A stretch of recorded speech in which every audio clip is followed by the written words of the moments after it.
नमस्कार प्रिय विद्यार्थियों, आईटीआई ऑनलाइन एजुकेशन के प्लेटफॉर्म पे आप सभी का स्वागत है। तो डियर स्टूडेंट, अपन इलेक्ट्रिशियन ट्रेड के पहले चैप्टर विद्युत व्यवसाय परिचय और विद्युत की प्रारंभिक अवधारणा, इसके बारे में अपन पढ़ रहे थे। अपन ने इलेक्ट्रिशियन ट्रेड का जो इंट्रोडक्शन है, जो परिचय है, वो पिछले वीडियो में पढ़ लिया था। अपन इसके आगे का जो बेसिक इलेक्ट्रिसिटी के बारे में अपन अध्ययन करने वाले हैं। ठीक है, तो आप चैनल पर नए हो तो चैनल को जरूर सब्सक्राइब कर ले और अपने सभी दोस्तों के साथ जरूर शेयर कर। यानी कि बेसिक इलेक्ट्रिसिटी क्या है, अपन इसके बारे में जानते हैं। ठीक है, तो क्या होता है कि 600 ईस्वी पूर्व, ठीक है, 600 ईस्वी पूर्व, है ना, या अपन इसको एक बोले या 2500 वर्ष पहले, है ना, तो 2500 वर्ष पहले की बातें।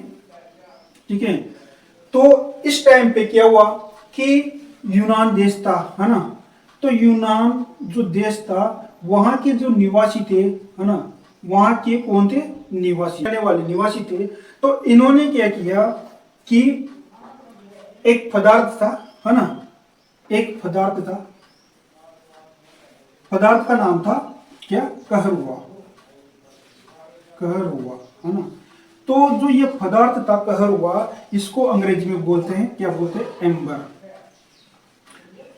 तो इन्होंने क्या सीखा, ये जो पदार्थ था एक गोंद जैसा चिपचिपा पदार्थ था। तो इस पदार्थ को इन्होंने जब बिल्ली, है ना, बिल्ली की खाल, ठीक है, या रेशम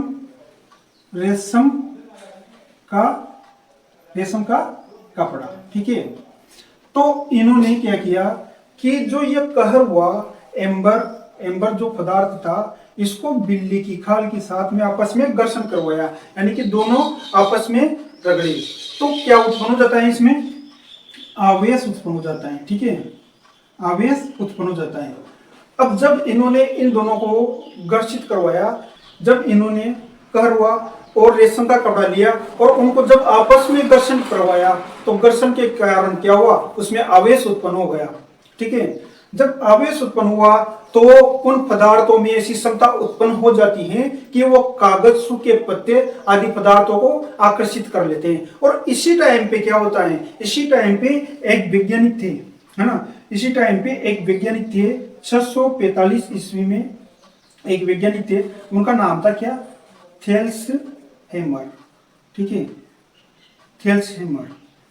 तो जो ये थेल्स हेमर वैज्ञानिक थे, इन्होंने जब ये प्रक्रिया देखी, यानी कि कहरुआ को जब रेशम के कपड़े से या बिल्ली की खाल से रगड़ा जाता है, यानी कि जब इनको आपस में घर्षण से करवाया जाता है, तो इसमें जब सूखे पत्तों वगैरह को आकर्षित करने की जब क्षमता उत्पन्न हो जाती है, तो इसको आवेश कहा, और इसको आवेश कहा। और जो ये पदार्थ था, ठीक है, जो कहरुआ पदार्थ था, इस कहरुआ पदार्थ यानी कि एम्बर पदार्थ को इन्होंने क्या बोला, इलेक्ट्रॉन बोला। ठीक है, क्या बोला, इलेक्ट्रॉन, इलेक्ट्रॉन जो ग्रीक शब्द था, है ना। तो इसी के नाम से इलेक्ट्रॉन आगे चलकर, है ना, इसी के नाम से आगे चलकर ये इलेक्ट्रिसिटी, ठीक है। और जब इसी का नाम इलेक्ट्रिसिटी पड़ा, डियर स्टूडेंट, यहां से आपका क्वेश्चन बनता है कि आवेश की उत्पत्ति किसके द्वारा की गई।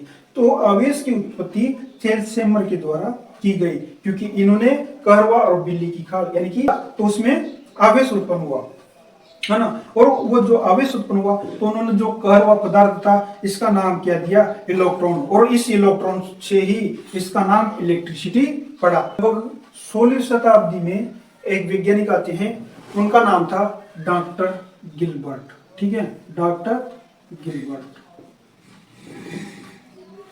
कांच व रेशम का कपड़ा, ठीक है, रेशम का कपड़ा। जब इन दोनों को आपस में, है ना, इन्होंने कांच और रेशम लिया और आपस में जब घर्षण करवाया, तो इसमें भी क्या उत्पन्न हो जाता है, इन दोनों के बीच में आवेश उत्पन्न हो जाता है, यानी कि छोटे छोटे पदार्थों को आकर्षित करने की क्षमता उत्पन्न हो जाती है। तो कह सकते हैं कि जब दो वस्तुओं को जब आपस में घर्षण करवाया जाता है तो उसमें आवेश उत्पन्न हो जाता है, लेकिन जो आवेश उत्पन्न हुआ है ना वो एक दूसरे के विपरीत प्रकृति के होते हैं बिल्कुल, यानी कि एक धनात्मक रहेगा तो एक ऋणात्मक रहेगा, है ना। यानी कि जब कांच और रेशम के कपड़े को आपस में घर्षित करवाया जाएगा तो यहाँ पर जो कांच है तो कांच में धनावेश बनने वाला है ना, क्या पॉजिटिव चार्ज, यानी कि जो कांच पर रहता है वह धनावेश और जो रेशम का कपड़ा है वह ऋण आवेशित हो जाता है, ठीक है, ऋणावेशित हो जाता है, ठीक है। तो यहाँ पे नेगेटिव चार्ज रहने वाला है और यहाँ पर पॉजिटिव चार्ज आपका रहने वाला है, यानी जो ये धनावेश और ऋणावेश यानी कि जो ये पद है ना, तो इन पदों का सर्वप्रथम प्रयोग बेंजामिन फ्रैंकलिन नामक वैज्ञानिक ने किया था। किसने किया था? बेंजामिन फ्रैंकलिन, है ना, बेंजामिन फ्रैंकलिन।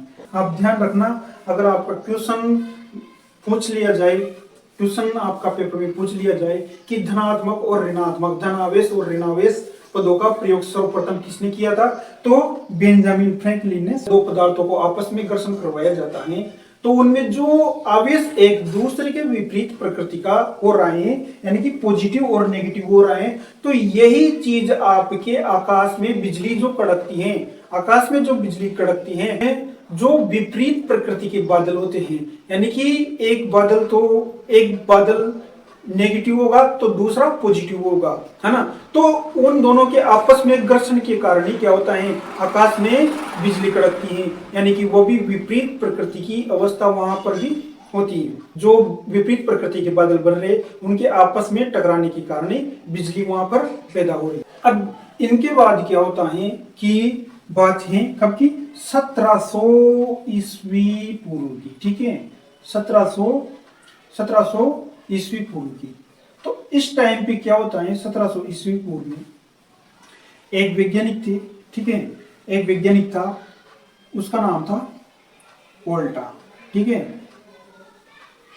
जो वोल्टा नामक वैज्ञानिक था, इन्होंने क्या किया कि इनके नाम से ही इन्होंने क्या किया, एक सेल बनाया, ठीक है, सेल बनाया। अब जो सेल बनाया उसका नाम क्या दिया, उसका नाम दिया वोल्टाई। 1800 ईस्वी में क्या किया, रासायनिक प्रक्रिया के माध्यम से, यानी कि इन्होंने जो सेल बनाया इसमें क्या होता है, रासायनिक, है ना, रासायनिक क्रिया के माध्यम से क्या विद्युत पैदा की, ठीक है, वोल्टाइक ने। और इनके बाद क्या होता है, 1800 ईस्वी की बात आती है कि इस समय एक वैज्ञानिक हुए, उनका नाम था फेराडे, यानी कि कौन से वैज्ञानिक थे, माइकल फेराडे।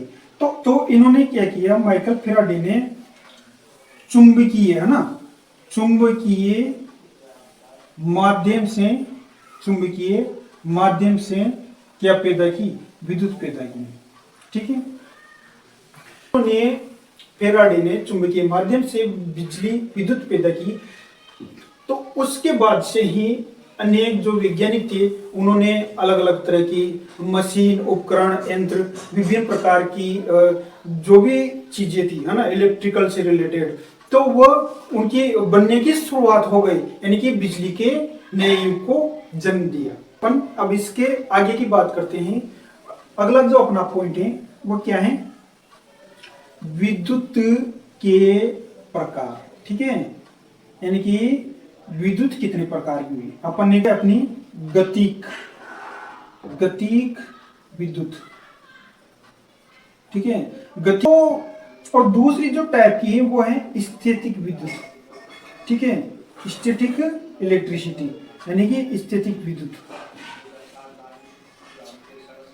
तो अपन गतिक विद्युत किसे बोलेंगे, तो अपन गतिक विद्युत किसे बोलेंगे, वह विद्युत जो गति कर सकती है ना, जिसे अपन तारों में प्रवाहित करा सकते हैं, उसको अपन गतिक विद्युत।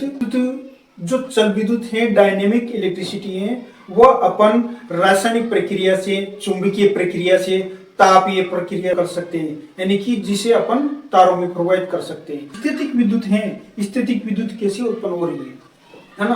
तो स्थैतिक विद्युत किस माध्यम से उत्पन्न हो रही है? घर्षण के माध्यम से स्थैतिक विद्युत अपनी उत्पन्न हो रही है। यानी कि जब दो वस्तुओं को आपस में घर्षित या रगड़ा जाता है तो उनके मध्य में क्या होता है? आवेश यानी कि उत्पन्न हो रहा है। तो ये स्थैतिक विद्युत है। आवेश संरक्षण का नियम, ठीक है, क्या पढ़ने वाले हैं? आवेश संरक्षण, है ना? तो आवेश संरक्षण का नियम जो है, प्रत्येक पदार्थ में आवेश हमेशा क्या होता है? संरक्षित रहता है। जैसे ऊर्जा का संरक्षण नियम होता है ना, एक रूप से दूसरे रूप में ऊर्जा को अपन बदल सकते हैं, लेकिन इसको न तो उत्पन्न किया जा सकता है न नष्ट किया जा सकता है। इसी प्रकार से आवेश भी प्रत्येक पदार्थ में संरक्षित रहता है, यानी कि एक रूप से दूसरे रूप में बदला जा सकता है ना? सकता न ही इसको नष्ट किया जा सकता। तो इसे आवेश का संरक्षण नियम बोलते हैं।